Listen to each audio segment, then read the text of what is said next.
host, Sarah Larson, and I'm so excited to introduce my guest today, Maxine Goins with Colonial Cleaning Company. Maxine, welcome. Thank you. Tell us what you do. I think it's a little bit in the description, in the name. Yeah. Yes, it is. We are a cleaning company. Mostly we do residential home cleaning. We do small offices, and we have an in-house carpet, tile, rug, and upholstery system as well. We started our business in 2009, and we've grown leaps and bounds through the years, and finally moved into our brick and mortar office in Williamsburg last July. So exciting. Yeah. You were already pretty big by the time I met you, but it's been really fun to see the growth in the last few years. Yeah, it is great. I know what we do is so beneficial. We help people. I had a lady on the phone with me today telling me I could clean my own house, but I don't want to tell my 8-year-old no on Saturday because I need to clean the toilets. I know that we're helpful for people that are trying to save time, busy people, or people that just aren't physically able anymore. What you do is extremely important. Yeah, it's good because it is giving back and helping people make life just a little easier. Yeah. Well, let's go back a little bit. What was growing up like? I know you grew up in West Virginia. Tell me about it. I did. I was born in Beckley, West Virginia, so the very southern part of the state, and grew up in White Sulphur Springs, West Virginia. I was one of 2 girls that grew up with my single mother, and she raised us by herself, working in fast food, mainly in fast food as in management and things there. At 14 years old, I was able to start working with her, with a worker's permit. And boy, then I realized how hard she really did work. She worked real hard, and that's a big part of why I do what I do. Of course, I'm providing cleaning services for people, but I also am an employer. I'm an employer for several single mothers, and not all of them are, but a lot of them are. And this job is a perfect mommy job. My whole reason was getting kids on the bus, getting kids off the bus, and making a decent income while I did it. Yeah. I have 2 brothers, 2 sisters, and love where I'm from. I love West Virginia. Most everybody that knows me, that is one of the things that they always remember. Oh yeah, you're the girl from West Virginia. Yeah, I sure am. You grew up with a single mom, and how did you end up going off to college? Tell me how that all transpired. Well, from the time I was in high school, I knew that I wanted to do a business. We had a whole wing of our high school that was it was kind of like a VOTEC program, but it was for people that wanted marketing, business majors. A lot of the girls did all the office admin type of work, and they got certificates when they graduated for that. I did more of the marketing business end of that. I loved marketing. I loved customer service and hospitality, and I just loved it. I couldn't imagine doing anything but that. So marketing was my jam. Then as time went on and I had children, and I thought, I need to find something where I can get these kids on and off the bus every day. I had 3 sons, and they were stair-step. So I needed, nobody could afford to pay for all 3 of those kids to be in before and after school care, and maybe nobody would want to watch them, who knows. But we lived here. We don't have grandparents here in the area, so I needed to do something, unique. So then I decided, when my oldest son was 8, I decided, I think I'm going to do my own business. New Kent, where I live, is very underserved. It is one of the fastest growing counties in the state, and one of the fastest growing counties in the whole nation. So I knew we needed more businesses like mine, services, to service that area. So I thought, I'm going to start this business in 2009, and everybody's like, don't do it. The market's terrible, don't do it. But I did it anyway, and I've never looked back, and I've been really, really happy that I did. At first, they were embracing me. People knew me. They would say, oh yeah, give us an estimate. We would start to clean for them, and then from that, word of mouth just spread. Today, we employ 32 people. So, wow. Long ways. You know what's interesting is when I first met you and I knew of you, I just assumed that you were like a one-woman show. Meanwhile, you already had like 20, almost 20 employees, I think, at the time. But you were so likable and so down to earth. I felt like, oh yeah, she just does this on her own. And then when I found out how big you really were, I was just blown away. You are so very personable, helpful to other business owners, helpful to just people in general. I know a little bit of your history because we've known each other for a few years. Yeah. And I want to talk about the offering that you have where you give away cleanings for people who are going through chemo. Yes. When I was 33 years old, thank goodness I'd already had all my kids, I started having some pains. I had lost a lot of weight at the time, and I was running, and I would have these pains, and they weren't normal. So I went to the doctor, and they said, nothing's wrong, everything looks good.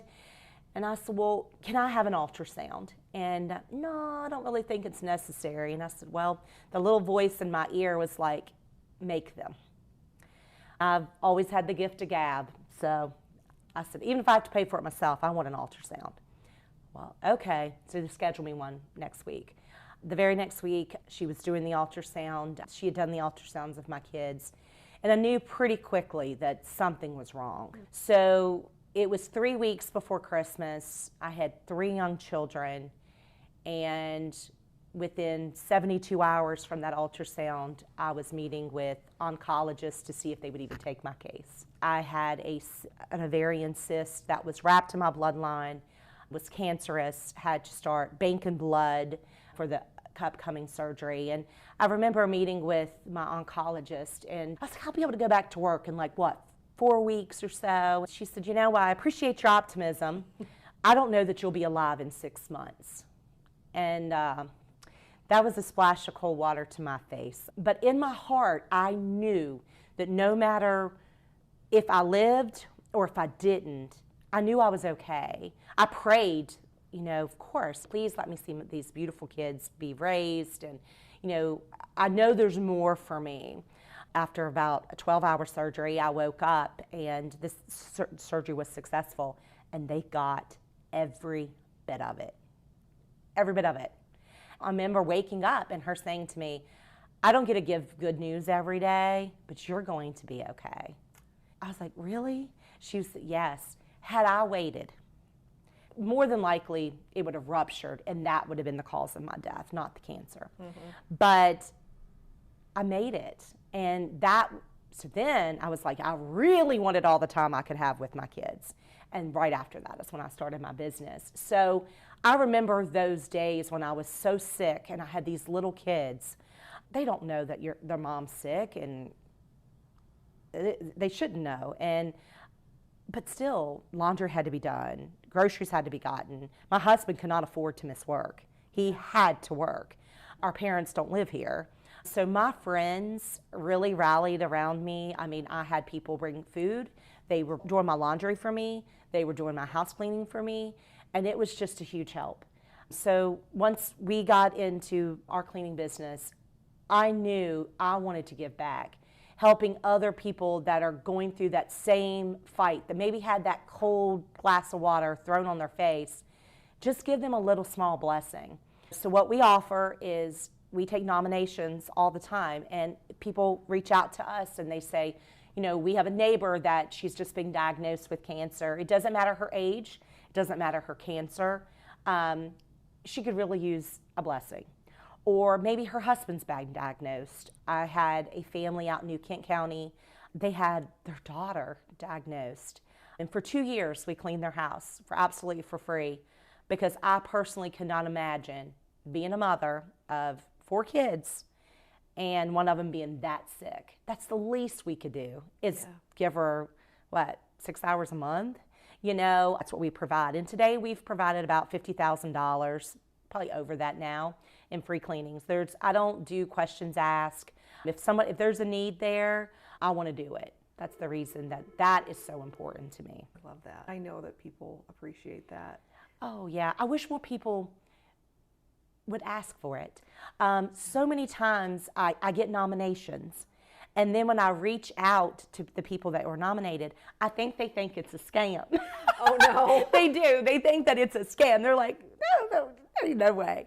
And I've had caregivers say, oh, no, I'm her sister. I'll clean her house. You don't need to come clean it. And I'm saying, you know what? Why don't you allow us to clean the house? And while we're cleaning that house, instead of you doing it, spend those 2 hours with your sister. You'll never get that back. Right. Spend those 2 hours painting each other's nails. Do whatever just let us help you just once. Because the people that take care of someone going through cancer, they're under an enormous amount of stress. We lost my father-in-law last year from non-Hodgkin's lymphoma, and it's stressful for the families. And what a blessing for my staff and myself to go in and just make your house clean, just have it clean one time. So nice to come home to a clean home. Oh, it is. That you didn't have to slave over. And when you're a woman, you feel better when your house is clean. Oh, yeah. And as a woman, no woman wants to ask someone to help. It's hard to have people help you. So for us to be able to give that back and help people, I love doing that. That is what we truly love to do. A lot of people have heard of Cleaning for a Reason, which is a wonderful organization. It's national, and they do that. But I was a part of that, which I had to pay to be a part of it, for a few years, and I never got not one recipient. And when I don't have anybody to give to, it bothers me. Yeah. Because I know there's a need, and I want to help. It's just something that I love to do. Yeah, you're just such a generous person. And I don't mean that in just the financial part of that. You're generous to other business owners and just people in general. Yes. You're a connector. You're such a networker. I would say that knowing you is one of the things that got me through. My hope is that I'm in the business to help people that are going through, cancer cleanings, or their kids are busy, or they just need the help cleaning. But my other big why is I employ some fabulous people. I'll tell anybody, what made me successful, what made my dream possible is the backs of people that work for me. I have people that have been here since I started in 2009. Who stays cleaning for a cleaning company since 2009? And these are wonderful, hard-working men and women, and they stay. And then I've had so many that I've seen grow. The lady that cuts my hair used to work for me. There's a great lady out on New Kent in the Sheriff's Department. She used to work for me. I helped build her, is my hope. Yeah. I know that everybody that works for me won't stay forever. We are a stepping stone into something else. But when they leave me, I hope that it's not just how to clean that they remember. I hope that's second nature. Mm-hmm. I hope it's how I've treated them. I hope I've helped them to become better leaders. I have some that have been here, and when they came, they could barely look me in the eye. And now they're trained for me. I'm like, wow, look at her go, So that's my other big part of my business, is inspiring other young people that work for me, and some of the older ones that work for me, just inspiring them and giving them a place to work that hears them, sees them, and appreciates them. Because at the end of the day, it doesn't matter what you do, you want those things when you work for somebody. Yeah. And other business owners, I enjoy helping them because I know how lonely it is being at the top. When you don't have a boss anymore and it's just you, who do you go to that pumps you up and helps you stay motivated? For me, it's been networking. People that I network with, that's who feeds me in that regard. Yeah. But still, during COVID and during other times, it's hard to talk about the struggles and the things that you go through with just anybody.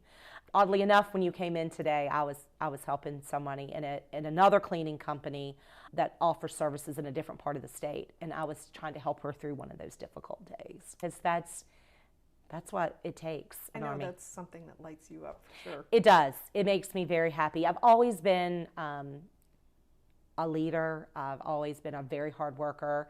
When I was in high school, a business teacher that I had, teachers don't realize how much maybe one sentence they say to their students, what it might do.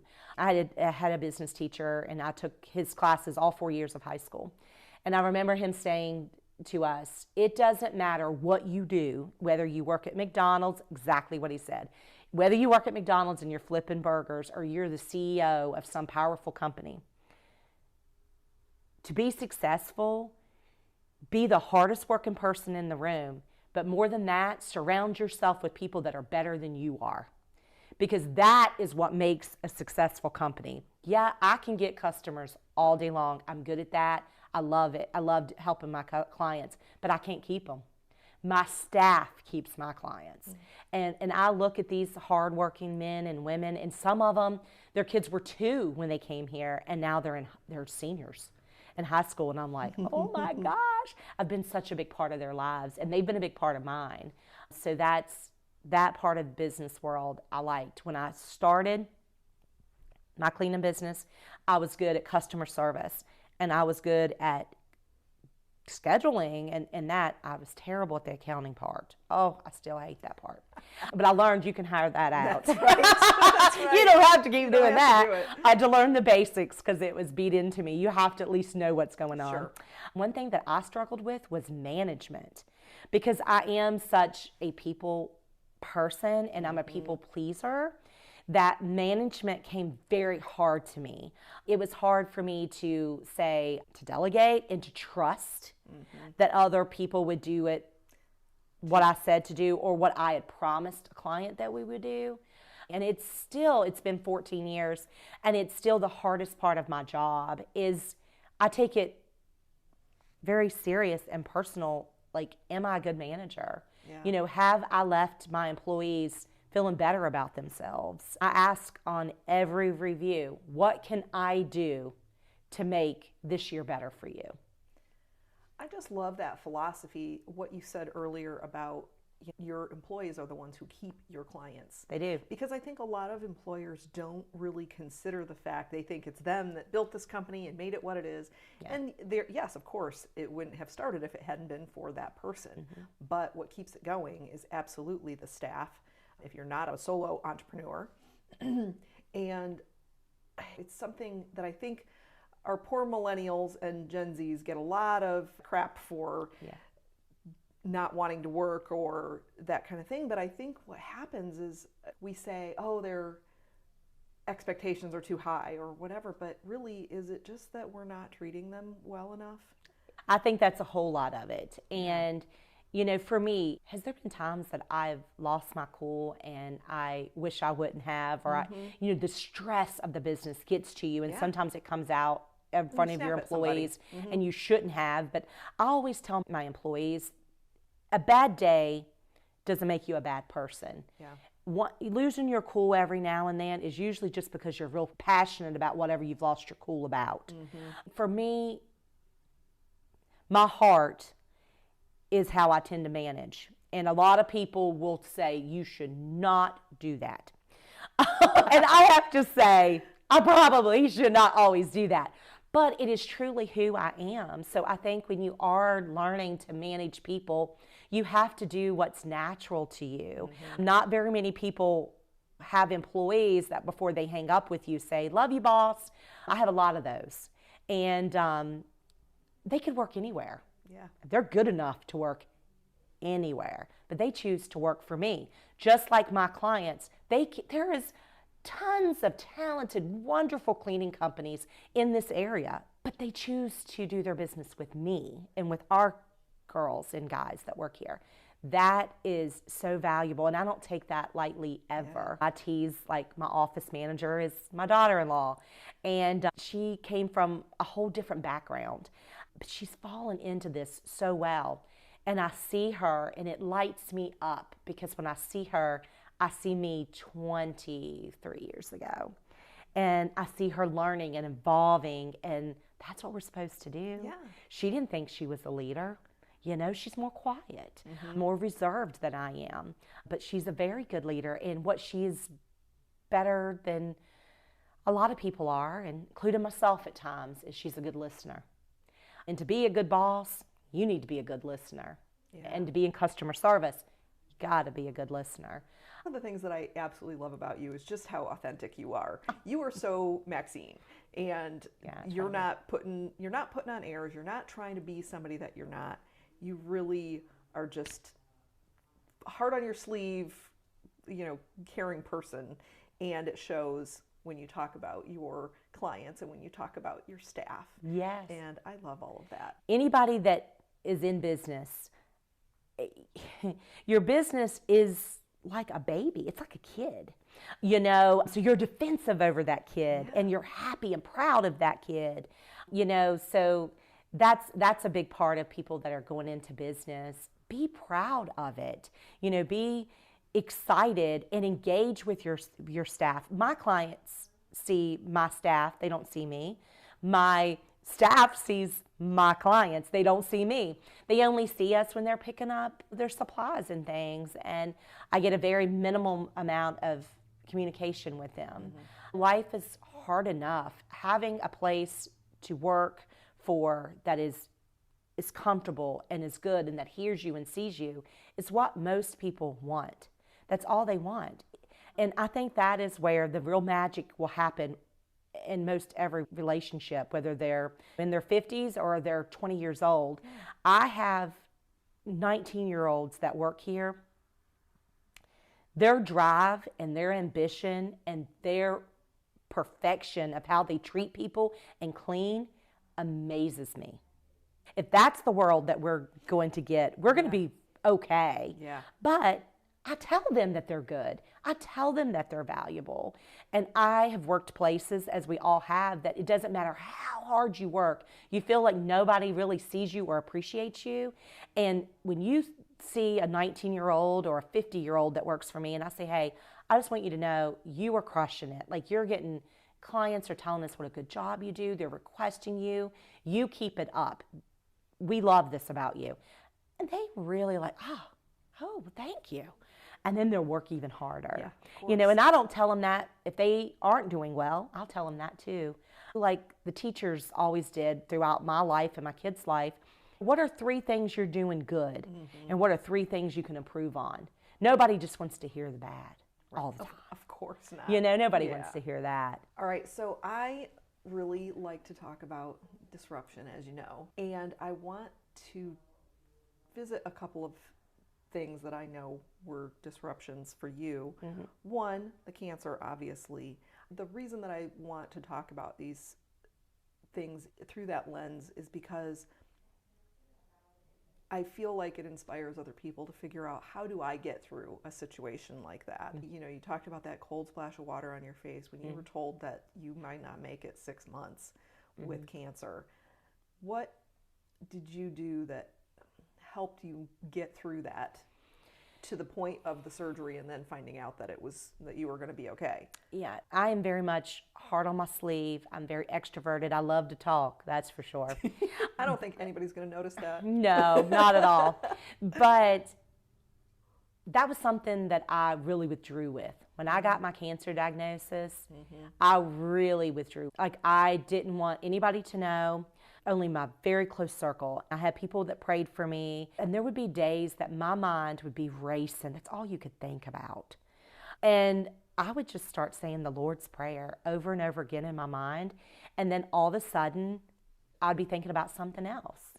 And I don't know how to explain it other than I just knew I was going to be okay either way. I just knew that even if it was my time to go, I felt like I'd still had lived a good life and was leaving the world better than I found it, and hopefully made my parents proud, my siblings all proud. I mean, I'm the oldest, so that's where I get my bossiness from. It comes second nature. And I wanted to live to see my kids. I knew when I come out of it, I was going to be okay. I was lucky enough to be okay. I don't take for granted that that's not the case. Ovarian cancer is, they'll tell you, that's not a young woman's cancer. Mm-hmm. It's not a young woman's cancer, but it can be. In listening to my body, if I had to tell anybody anything, if they don't remember anything from this entire podcast, nothing about my business, not my name, not anything, trust your instinct. Do not let a doctor or a family member make you think, oh, nothing's wrong with you. It's in your head. Right. Because that's how I felt that day. And I almost walked out of that doctor's office that day I believe she wasn't being negligent, but I knew something was up. And I'm so glad that I pushed and got that, or I would not be here. Not everybody has that ability to speak for themselves, and it's fortunate that you did. I was actually just listening to a podcast on the way here where somebody was talking about that same exact thing. They went to the doctor, they knew that there was something wrong, but their entire life had been told, you're a woman, it's this. If you just had a kid, it's this. I actually haven't gotten far enough to figure out what happened, what it really was, but she said, I went to these doctors and it's my body. 15 or something doctors told me, no, it's nothing. 2 of them said, well, I believe it's something, but I just don't have the answer for you or don't have the recommendation. And so it's incredible to me to think that our medical professionals are so often just assuming that they know. And they always say when you're going to the doctor, like write it down, everything that you wanted to say, because sometimes you get overwhelmed and they're overwhelmed, and gosh knows they're overworked now, especially since COVID, and they're burnt out, just like we all get burnt out. And sometimes just having everything written down, and I know for me, I have patient portal where I go and I'll send my doctor an email in a minute, and I like that because that way I won't forget to tell her something. Writing it down is a great suggestion so that you remember all the things you want to ask. I don't know what it is. I can remember a lot of things, but I'm better at visuals. So when somebody's telling me something medical and they're using medical terminology, for whatever reason, my brain doesn't hold it. And it just floats out. And then I get done, and afterward I'm like, what happened? Maybe you have somebody with you that can help. I think that's great advice. Those things, because my husband has a head for it. Like, he can remember all these medical terms, body parts, and I just like, really, you got all that? Okay, right. It just went over my head. And then what do you do afterward? What do you remember to do all the things that you're supposed to, or why, or the things maybe that you should investigate further after you talk to a doctor? To this day, when I go to my doctor for all my checkups, I don't have to go to cancer doctors or anything anymore. But when I go to my regular practitioner, I literally have my little notebook in my purse, and any symptoms I've had are just little kind of bullet points. Yeah. And sometimes when you do feel like that something's wrong with you, it's hard to say those things without becoming emotional because you're afraid. And I know as mothers, we think that, you know, we're all so brave and we've got it all, but sometimes you don't have it all. And writing it down, I still to this day write my stuff down. And when the nurse comes in, I'll, you know, tell her, and I'll tell my doctor. And they only have time to be with you maybe 10 or 15 minutes. I want to get to the point as quick as I can so she can better help me. I think most doctors would be like, yes, bring your list. The cancer really scared me. It changed me. It made me a better mom. For sure. It made me appreciate my family a lot more. Sometimes to this day, when I've had a really bad work day or just a bad day in general, I'll think back to that time, or maybe a client or a friend that's going through cancer or some other scary medical issue, and I'll think, my goodness, if this issue that I'm having today, if this is all I've got to worry about, I am one lucky girl. So it's made me more appreciative. I never dreamed growing up in a small town, a poor person. I mean, I can remember getting, in our area, it was called penny pinch. Here in this area, I think it's called like more like Christmas Mother or maybe the Salvation Army. I can remember being the recipient of those gifts when I was little. You know, that had to have helped my mother so much. I didn't have to pay for my lunches when I went to school. And I grew up in a different time, in a different period than my children certainly have had to. But it made me who I am today, you know. So when I look at some of the young women that work here, I see them for who they are, trying their very best. This job isn't easy. It's hard. It's not glamorous. A lot of them tell me it's therapeutic. Another big need I saw in my business a year ago, it had been on my 5-year plan, but we do a lot of move outs. We have a lot of realtors that trust Colonial Cleaning Company. We've been around for a long time. If we say we're going to be there, we're going to be there for your move out. But the problem I was having was getting the carpets cleaned. We have fabulous carpet cleaning companies in this area, top tier. But most could not handle my demand. Like, we might do 200 move-outs in a season. My move-outs can't wait 4 weeks to get on schedule with someone. There was a business that I used a lot, a carpet cleaning business. They were going out of business. They didn't want to do this anymore. So I bought their van, all their equipment. I bought everything. And that's when I brought my middle son in. And he became certified carpet technician. And we do, carpet, upholstery, all of that. The biggest part that's good for me is I can schedule the cleaning to be done, and right after my carpet technicians come in, and it's all done in one day, one phone call, one bill, period. That's where we're most helpful. But of course, some people call us and they just need their couches cleaned or their rugs, and we're not inspiring to have 4 or 5 carpet trucks, you know, but it is really nice having it all in-house. I have control over it. Control over the timing. Yes. Which is important to you. Right, it is, because just the other day I had someone call us, and her moving truck was coming. Her cleaning company that she hired didn't show up, and she asked us to do it, and then she was like, oh my gosh, I got here, the carpets are nasty. I don't know who I'm going to call for that. I don't have time. She was very stressed out. And I was like, well, you happen to call the right number on Google, because we can do it all, and we can do it all tomorrow. It's stressful when people are moving in and moving out, and we can do whatever the client or the realtor needs. And kudos to the realtors in the area. My goodness, do they not keep us all going. The housing market, I didn't realize before I was in this industry, I thought all houses are selling or they're not. I didn't realize how they really do move everything. When houses are selling, all of us are making more money. Yeah. One last thing that I want to touch on is the pandemic. Oh, yeah. And how that affected you and your business. When everything shut down, I know panic set in. It did. Because people were calling and canceling cleanings because nobody wanted anybody in their house. Yep. That scared me. Oh my goodness, that scared me. I mean to tell you, it was literally like someone punched me in my gut. I knew personally I'd be okay for a little bit without an income, but my employees are not okay without an income.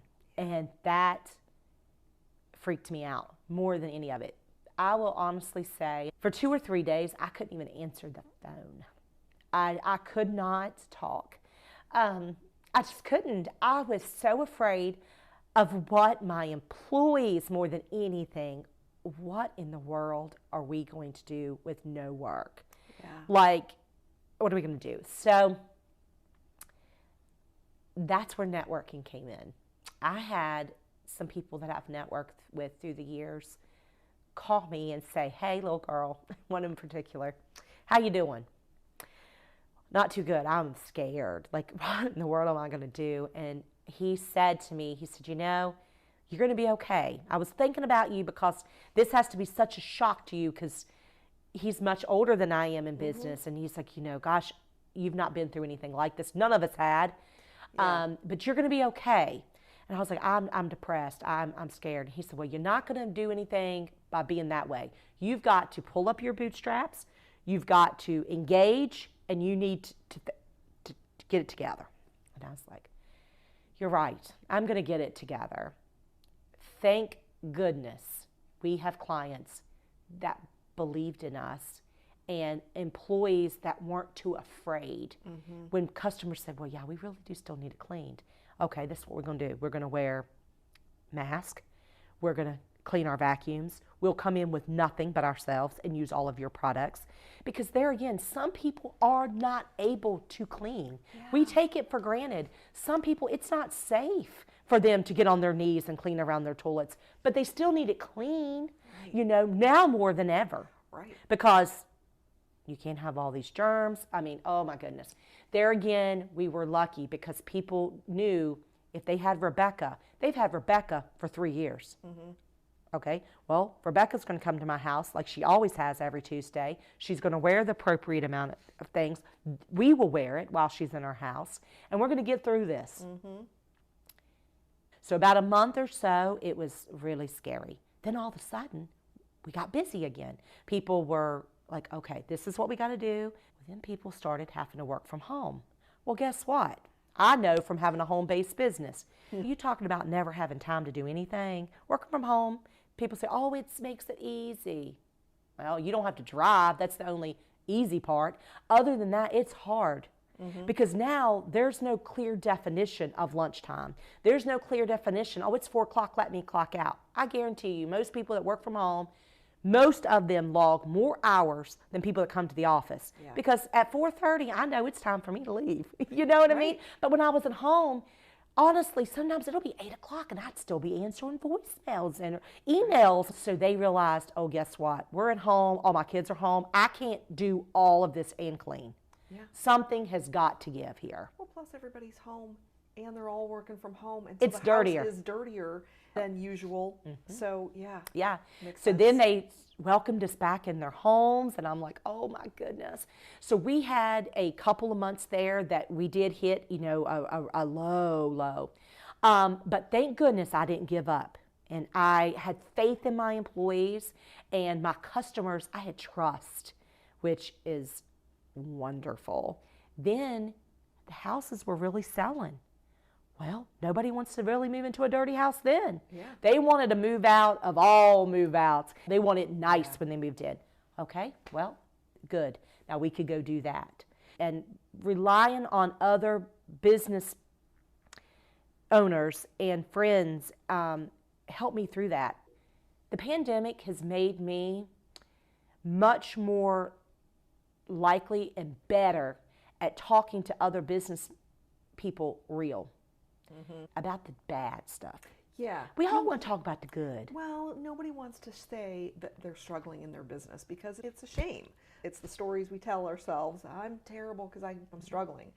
But really, if we can be honest with our fellow business owners and tell it like it really is, we can actually get the help we need. We can. And I actually was able to be really real for the first time ever with a very good friend of mine. She also has a very successful business.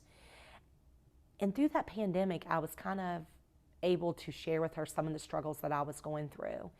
And boy, did she help me. Whew, like put me on my business on a whole different track, because I was embarrassed of the mistakes I had made and the poor planning on my part.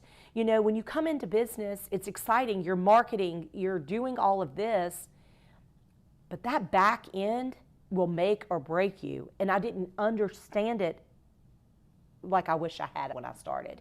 So like if I was starting out in business today, a brand new business, and I knew nothing again, first thing I would tell you to do is get yourself a business coach. Do not do it alone. Don't do it alone. Like that is a big deal.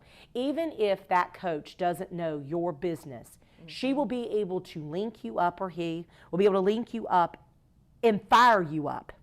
Because there is days in the beginning and even now, you get down on yourself as a business owner. You truly do. You feel like, man, did I do right by that employee? That employee left. That hurt.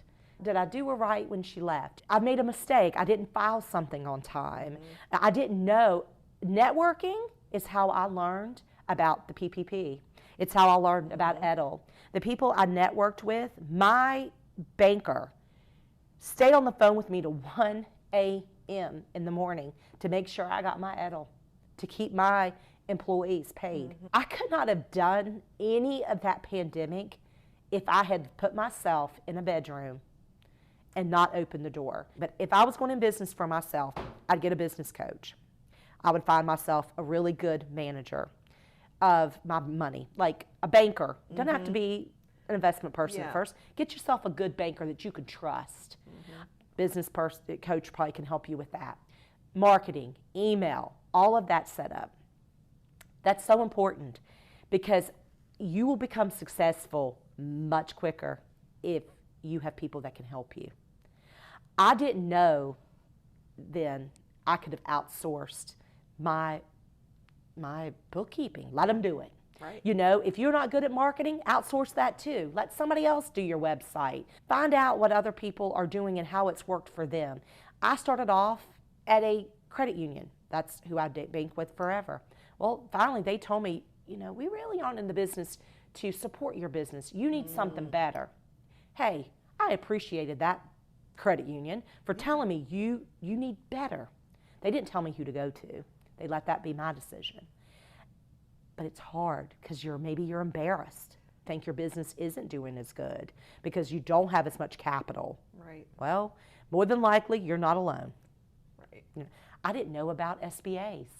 I didn't know there was SBA loans, how you get them, what they're for. I didn't know these things. And I didn't know them because I didn't know there was business coaches. And I will say, I've known you long enough to know that you would be fantastic at what you're doing now. You are on the right path because you've had enough businesses, you've networked with enough people that you know what works and what doesn't and how to lead them on their way. I feel like my job as an employer and as, honestly, what do you think I do all day? I'm a coach. Yeah. I coach them when they've had a bad day, when they've had the client that maybe was having a bad day and took it out on them, when they have had a heartbreak in their family and they feel like they can't get up and go to work the next day. I am their coach, coaching them along. Oh my goodness, I could just talk all day about my clients and my employees. And like for myself, since the pandemic, I've had a hard time getting back into networking again. That's been a struggle for me. And that's something that I need to do again because it is something that really fires me up. I love helping other people. Yeah. I learned a lot through networking, so I know that I need to get back in it. Yeah. And I think a lot of people in all industries need to get back into networking with each other and just being real. It's like being a mom. Like, just be real about it. Right. You know, everybody wants to put the pictures up on Facebook. We're going to put the good ones up. Right. But what about the bad days? What about when they've spilled a whole box of cereal or it's really been a hard morning? It's the same way in business. Same exact way. Yep. Every day is not peaches and cream. Most days aren't. Yeah. You know, but it's rewarding if you're doing it for the right thing. You know, and for me, I feel like I've done the right thing, and I hope that I'm an inspiration for other business owners and for my employees. Well, I will say you are an inspiration for me, so thank you. It's a blessing to call you my friend and just to know you. So thank you for talking to me today. Thank you. Being on the podcast. Where can people find you on the internet? www.colonialcleaningcompany.net. We are on Facebook and Instagram and even on TikTok. I never thought I'd be on TikTok, but here I am. Thank you Thank so you much for being here. Thank you so much.